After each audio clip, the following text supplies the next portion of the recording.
right, everybody, we got another very special guest for y'all. Everybody, please welcome back to the show, Snake. Come back, Snake.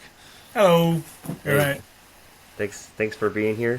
I guess we did something right the first time, right? For you to come back.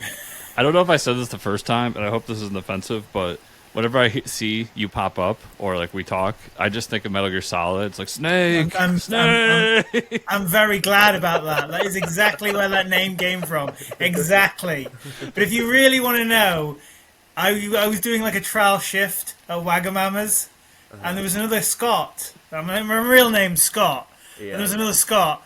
And they were like, which one do we call? Because we're not going to call you Scott too. So I was like, call me Snake. nice. And it Nice. just lives on. It lives on. Why not? I mean, it's either that or Snake Plissken, which are both the best. Yeah. Well, Which I think is where Metal Gear Solid Snake comes from, too. Yeah, right. she does come from that. So yeah, as well, yeah. So that's All comes back. I know we already did that last time, but I feel like it comes up a lot. That's totally Uh, fine.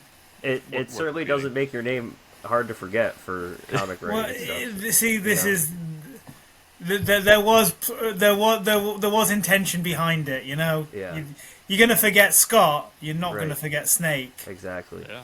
And I don't think anybody knows Frank Quitely's real name, Yeah. right? That's Well, I mean, even like Jock. Do you know what I mean? I saw Yeah, Jock, like yeah. I saw like Jock had that. I was like, well, why don't I just come up with a name that's cool? I don't like my normal name. right, I'll right. just Yeah. be who I want to be. It's fine. Jock's cool. See, yeah, Snake.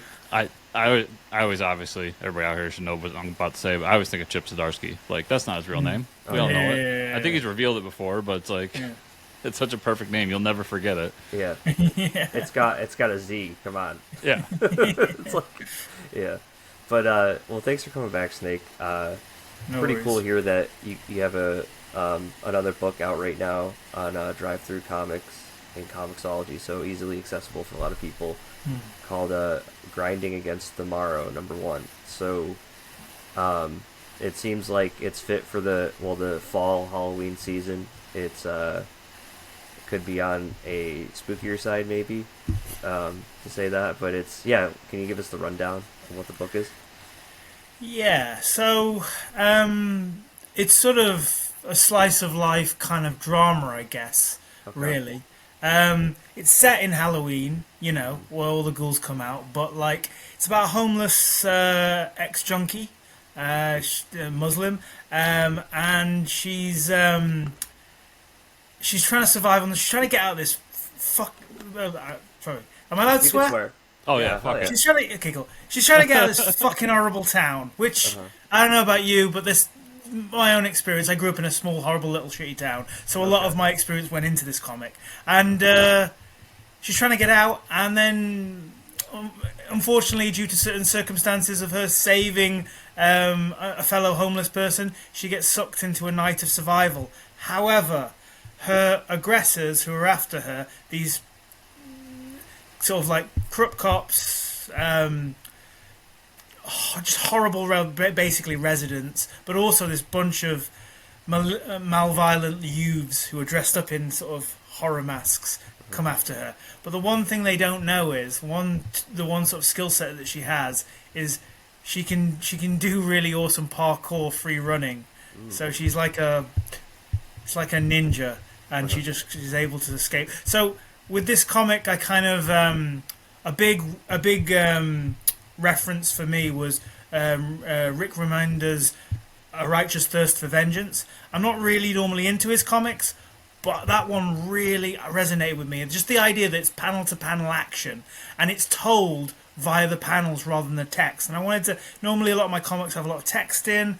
I wanted to completely cut it down and just sort of tell the story through the panels. So that's kind of what this comic was and is, and yeah. That sounds really cool. Sounds like the moral of the story is don't help homeless people. Yeah. And then your life goes to shit. No.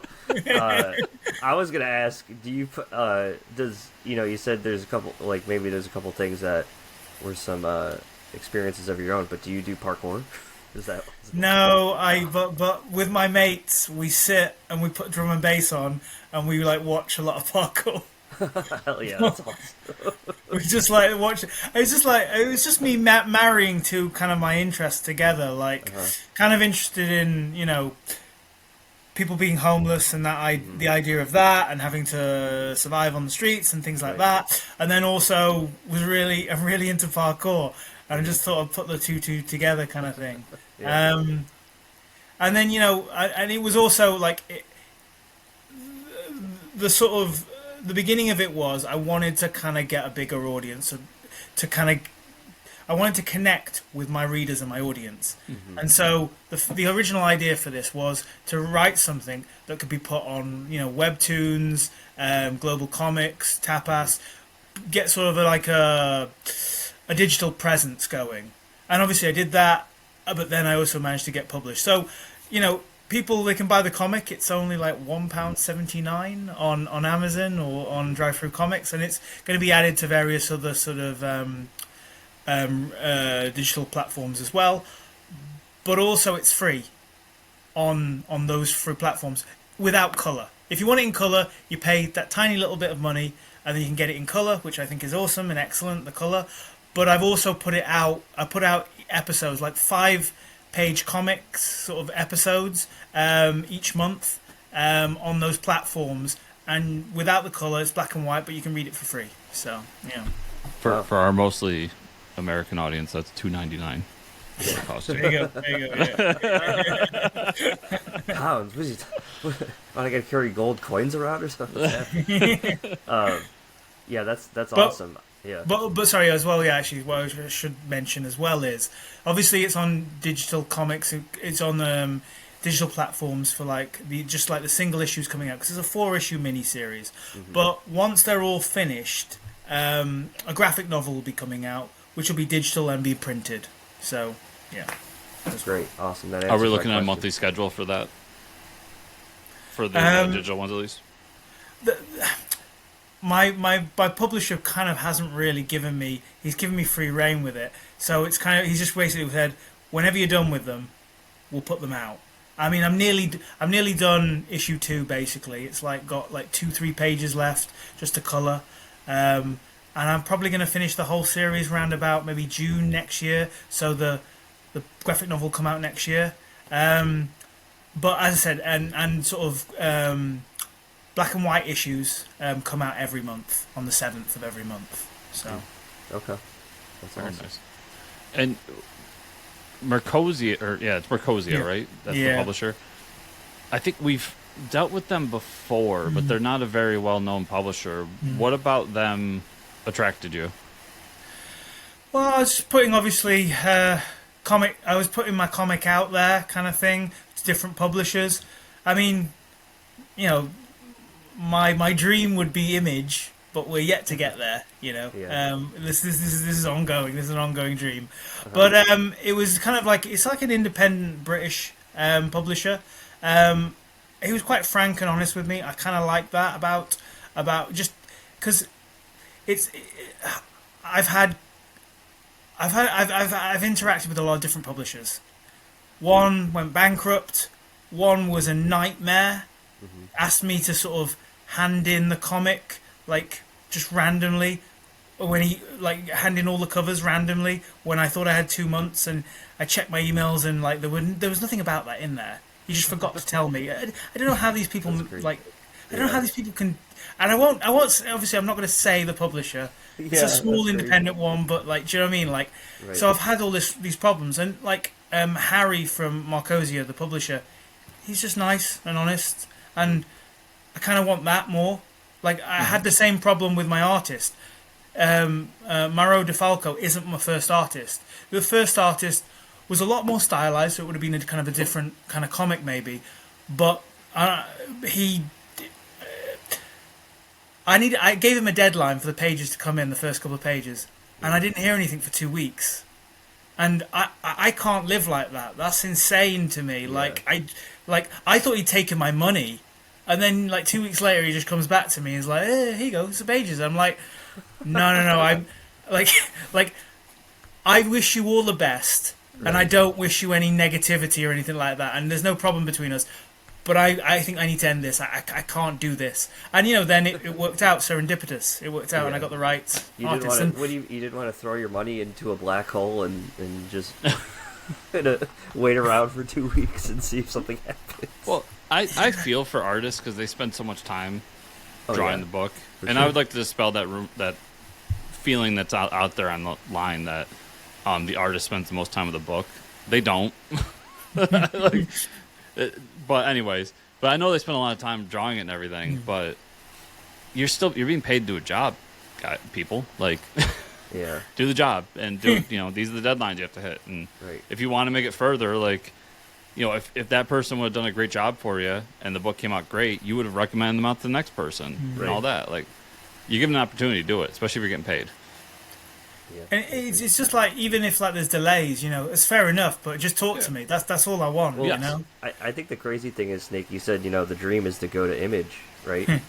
And to me, looking at a book like this and this type of publisher and, on being on Comixology, I think that, like, what is the next step for you besides Image after this? Like, I think the quality of this and, like, how this came out and, like, dealing with a bigger publisher now and stuff, I think, like, that's probably a really, I don't think that's too far off, so that's pretty cool. Oh, And that's very nice. Thank you so Now much. I think this artist probably missed, just by doing that, it's like now they missed out on an opportunity like that. So it's crazy how easy that could happen.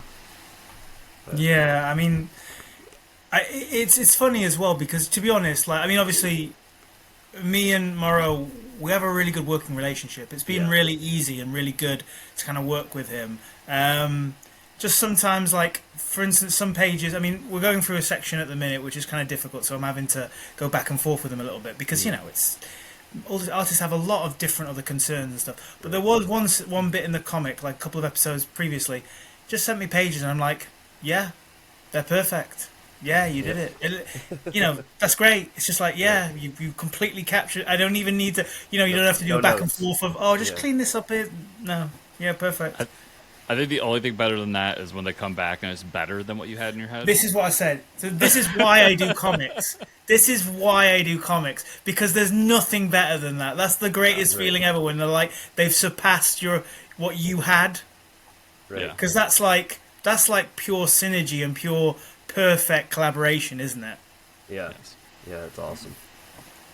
And so dealing with Marcosia, I see that they have drive-through Comixology. Now, recently we've been talking a little bit about how Global Comics is blowing up and basically becoming the new Comixology. Yeah. Did they talk at all? Do they have a presence there? Have they talked about getting a presence there or anything like I that? kind of tried to speak to them about it. I mean, to be honest, I put the comic on there myself. Like, it's on there in black and white for free anyway. So that's something I put on there anyway, monthly anyway. I think they might be adding maybe later. I think they're going to be. They did.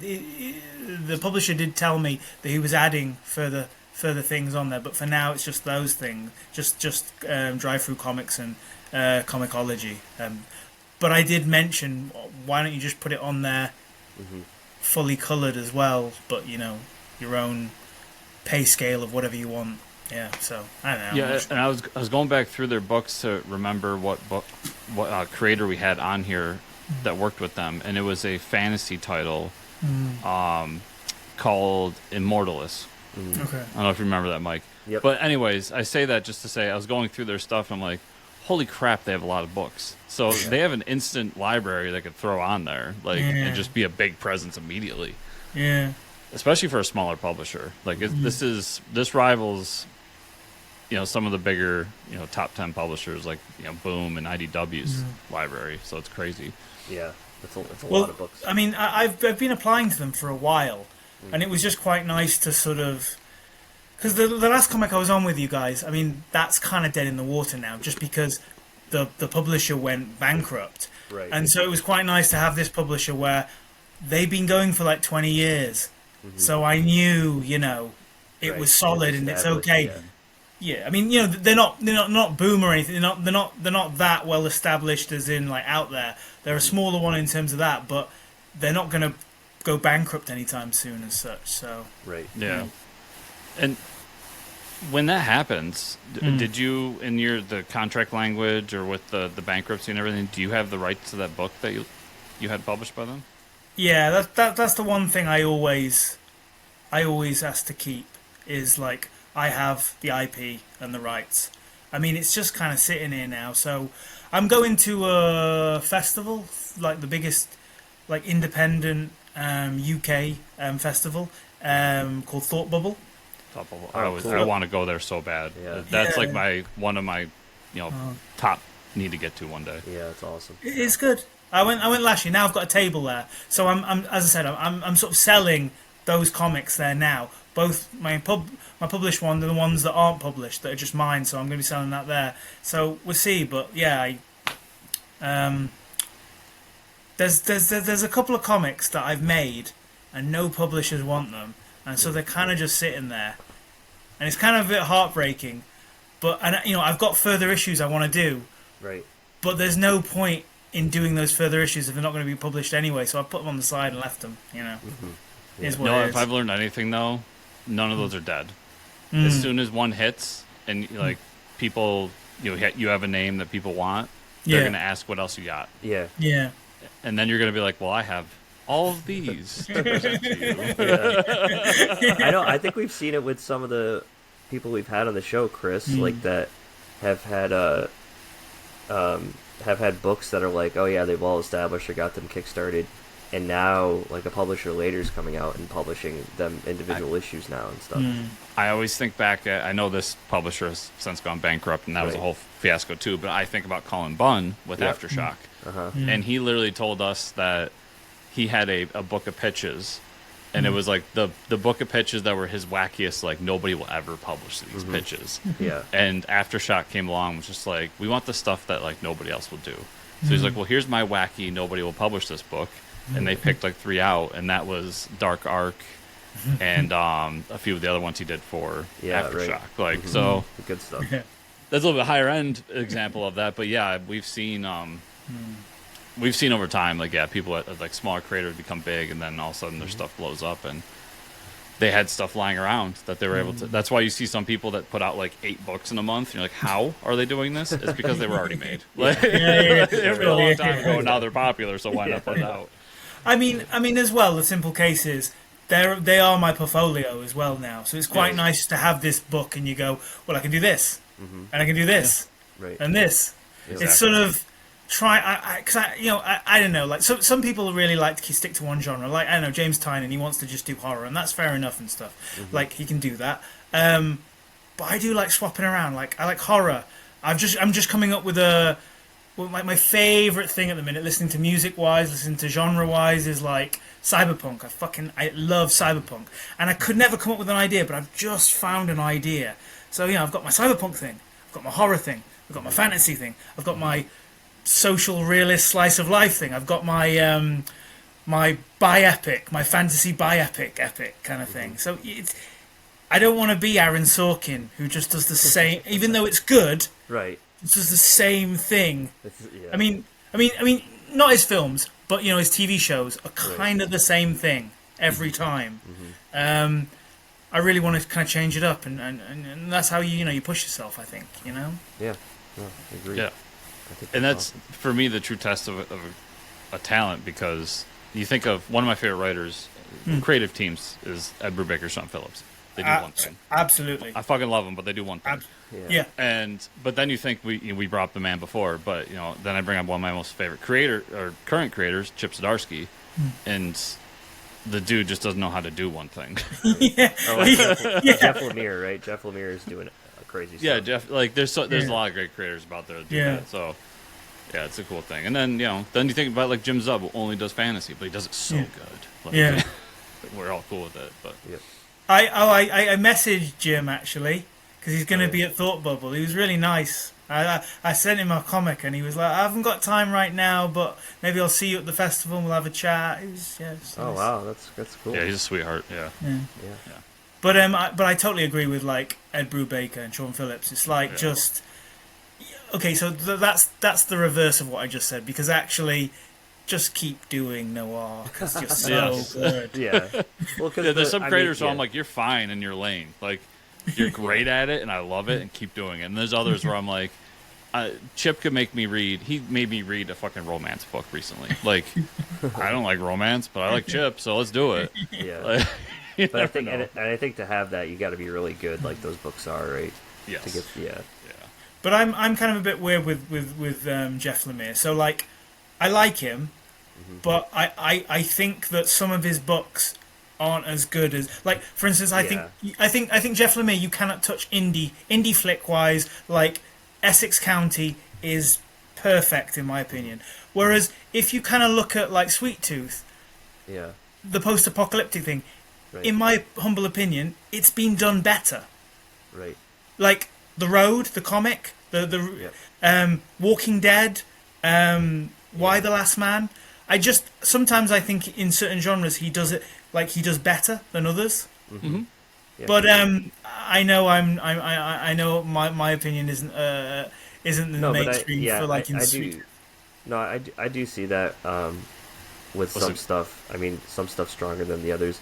But like, think about Sweet Tooth, right? I didn't think Sweet Tooth is one of his best books. And then Netflix is like, here's a bunch of money to do the show, and I think I got canceled maybe now, right? Is there a third Yeah, season they never maybe? finished it. Yeah. Yeah, because like that's almost like you were saying about like, oh, I have all these books that nobody wants to read, and then Netflix comes along like, let's take one of the worst ones and make a show out of it. I mean, don't get me wrong. Like, I'm in the middle of because I got round to finally reading it, so I'm reading it now. And even though I say these things, I'm still reading it. Do you know what I mean? I haven't put it down. Yeah.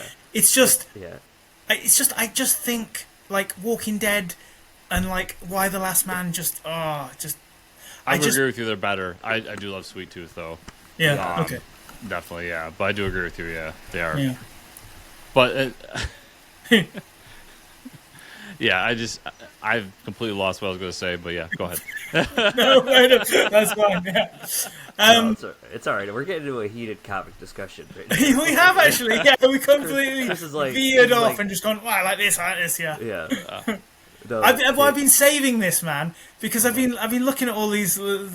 I tried to like broach it on like one of those like Discord platforms, and everyone was like, "No, it's really." And I was like, "Oh, come on, guys, can we just have a discussion, please?"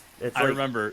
I was going to say you're in a safe space. Yeah. Because this is the only show on the internet, the only comic book podcast on the internet that doesn't like Tom King. I was gonna say that. So you're in a safe space. I knew exactly what Chris was gonna say. I knew he was gonna say. Mike more than me likes him because Mike. I think you like that Supergirl book he did and a few others. I read some stuff that I liked of Tom I'm King, done. but I do Really? Yes, I can't. Every time I pick up a Tom King book, I'm like, I don't get what people like about this. I think number one, it's better in a trade. And number two, he's overrated. Definitely I have overrated. read. Actually, I listened to an interview with him, and he did say that he writes his stuff like a short story. So it's all. So that's why his Batman run, like really falls off because it was the first time he had to write something issue to issue. Right. Where everything else he wrote as a full thing, handed it over, and said, "Do it." And then there was obviously it was a collaboration, but that was like his big thing was like, "This is the 8 issues. Here you go," and that was kind of the end of his thing with it. But so yeah, it probably does read better. And there's some I still want to check out that Human Target book he did because I'm a sucker for JLI. You would like that. You would love Human Target. I would say read Human Target. I mean, my one that blew me away was Miracle Man. Because his 9-panel grid, man, of just letting stuff play out. I was like, what? This is awesome. I don't even know what's going on, but I just love the pace of it. He's giving it time. I mean, I know like Dave Gibbons kind of did that in Watchmen, but I don't know. It was quite revolutionary for me. Yeah, there's some good stuff with Tom King. Like I don't think he's a bad writer. Yeah. I just don't think everything is as great as people say. Like people talk about him like he's never written a bad couple stories or had like a weird time story come up with it, and I don't think that's true. No. I think the internet wants him to be this generation's like Alan Moore or something. Sure. Like, look at this amazing talent. And I'm like, I don't know what I've read by him, and to be fair, it's a lot of Batman, but what I read by him, I'm like, I just don't get it, guys. Like, they're better. There's better out there. Yeah. And you're all not reading it. You're not reading Dan Waters' Batman Dark Patterns. And it tells. I can see it, everybody. Yeah. I'm waiting for the graph to come out, but I've heard some great things. It's on my list to read, man. I'm trade waiting that. It's like one of my favorite books of the year. Wow. It's so good, yeah.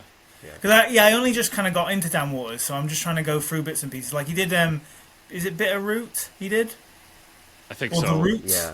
Mm-hmm. And then since he's been at DC, he's done like characters I don't care for, like Nightwing. So I've never really read any of his stuff either, but I pick up pretty much every Batman book, and I fell in love with that one, especially since like that one's coming out and Hush 2 is out, and I'm like, Hush 2 sucks. I don't need another Hush. Oh man. But we don't. I swear we don't just shit talk comics out here. We do love it. But this is what I'm talking about. Like I'm trying to go on Discord chats, and I'm not shit talking stuff. I'm just trying to have an opinion about stuff. I'm not going to say, oh, I love this, I love this, I love this, I love this. I'm a snob. I love certain things. I walked into a comic shop and around here, Yeah. and I was saying, I was like, man, like, some of these books are really good this year. There's a lot of good stuff coming out. But then I was like, but then some of these books, like there was I forgot what book I was talking about, honestly, but I was like, I fell off of this. Oh, I think Saga really sucked. And the owner was like, and nothing against him, I love the guy and stuff, but he was like, oh man, I'm reading everything coming out right now. Everything is so good. It's all like really good shit. And I was like, dude, there's like 40 books on that wall. You gotta say one. You gotta drop one off, man. Like, you know what I mean? Like, you gotta give me one or two and just tell me that it's not that good. That's nuts. Yeah, but good. So I got the opposite. I got the guy who's, and Mike, you know this well because you used to go to him too. But I got the guy who's, oh man, there's so many good books out, especially at DC. Everything Marvel sucks. This is this like whenever everyone brings up this conversation of like, what are you, man? You Marvel, you DC. I'm like, no, I'm Image. 70% of my comics are Image, but also I read writers and artists I like. I don't just read the whole of everything Civil War or the whole of everything like whatever event. I mean, that's insane. But you're kind of forced to,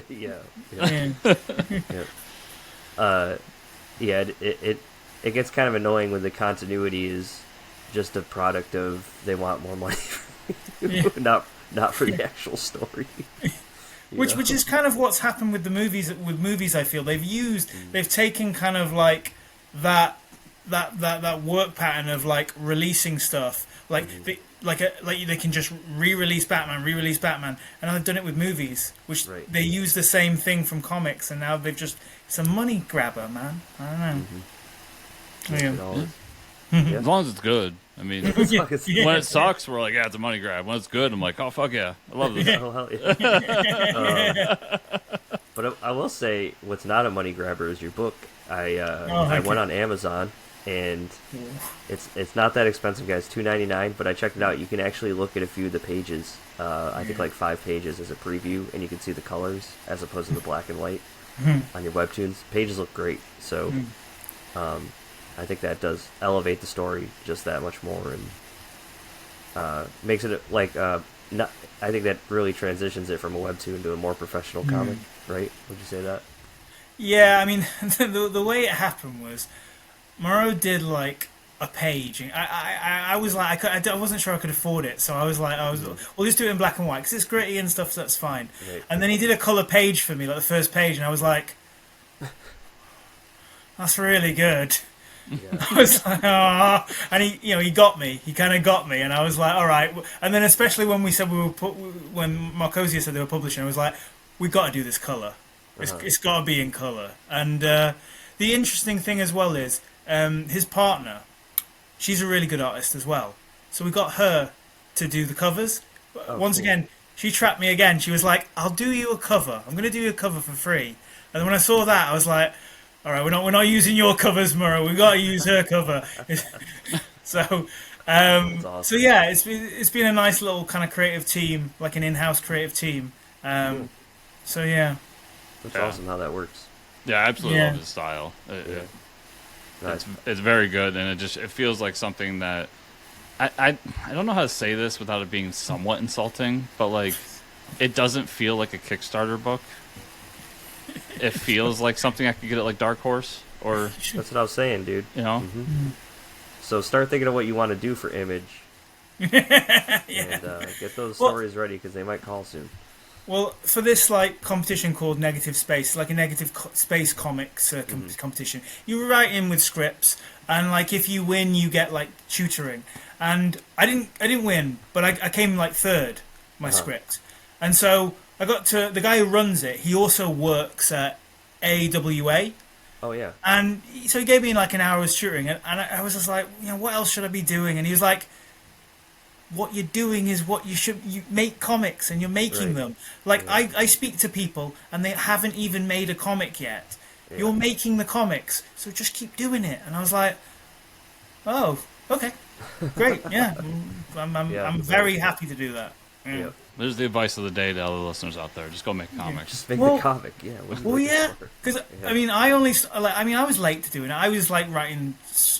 My background is like writing feature films and like theater and stuff like that. And then because of lockdown, I was bored, Right. and I always read comics, and I was like, let's just start making comics. So I just started making some small comics with artists off Facebook, and yeah. It's awesome. It's awesome how that Fucking all hell. works out. Yeah, I mean, I think this is really cool, and I think what you got here is really good, and it's pretty much I'm surprised to not see it, printed yet somewhere, but getting a printed graphic novel will be really cool next year sometime. So, I'll be looking forward to that. Well, So, obviously, because yeah. you're supporting and stuff, I'll send you some free copies of each when each issue comes out. Okay, guys. So you Oh, can man. Oh, finish that's and awesome. follow on the story. All right. There you Well, go. we'll have to Everybody, have you we'll back. talk about it on the Yeah. show then. As it's happening. yeah, for sure. Snake Man, this is awesome. Happy for you that you got this publisher to work with and stuff. And before we wrap up today, is there anything else you want to say about the project? Before you leave. Anything else you want? I don't really think so. I think we've sort of covered everything, all my little weird little stories about it and stuff. Yeah. Yeah. No, I mean, thanks for having me on again and the support and being interested in it. And yeah, it's just, it was just really surprised. I don't know how it came together. It was just like one weekend, I was just like, I need to get a bigger fan base. All right, I'm gonna write a comic. And then I was just like, homeless parkour. And then I just connected with Mara, and then it was making it, and then now it's like I do it. It's like my daily thing I do every month. I just send out a couple of issues. But I'm so happy that people are enjoying it, man. That's cool. Because That's I great love to those. I love those characters, man. I love that world. That's awesome. So before I do our outro, I know you're across the pond, as you people like to say, and we stole your show, The Office, and then I'm sorry, we made it better. And It's a different animal, I think, but it is certainly very good. did you? So you've watched the American version of The Office? Yeah. So the first series is shit because it's just a carbon copy of the UK one. But then you do make it your own thing. It's and made it into our own becomes- thing. Yeah, So absolutely. as you're saying parkour, all that's going through my head is that episode where they're doing hardcore parkour. And yeah. That Oh, was a sorry. long way for me to get to that punchline. Oh, sorry. I did have one more thing actually as well. Sorry, just to say Yeah, that's okay. actually about it.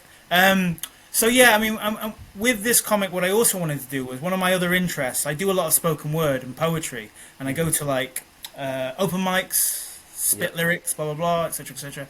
And so this, I wanted to like merge the two things, like comics and poetry. So it was a really interesting way. It was a really interesting way of getting into the character's head, giving sort of coded backstory and letting the audience know what's going on in the head. Because obviously the whole comic doesn't have any captions in it. I wanted to keep it free of those. But then the poetry element, the fact that the main character also writes poetry, you've got this sort of kinetic, frenetic kind of like panel to panel action going on, and then it all slows down, and then you're on a splash page with what Soma, the character, is writing poetry.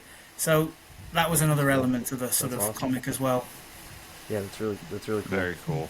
So everybody out there watching, listening, go down to the show notes, check them out. I'll have links to Grinding Against the Morrow on the publisher website. I'll try to find the links to the Global Comics version too, so people can check it out for free, and then possibly buy it down the line, and all that. So make sure you check those out, as well as some of Snake's social media as well down there. So, man, it's been an absolute pleasure having you on the show again. Thanks for being here. Definitely when the graphic novel's coming out and you got it all done, we should do this again, talk more about it, and we can go more in depth into it since we'll have read the whole thing by then too. Sure. Cool. And best of luck with it too. Yeah. Good luck, Snake. Thank you so much, guys. Cool.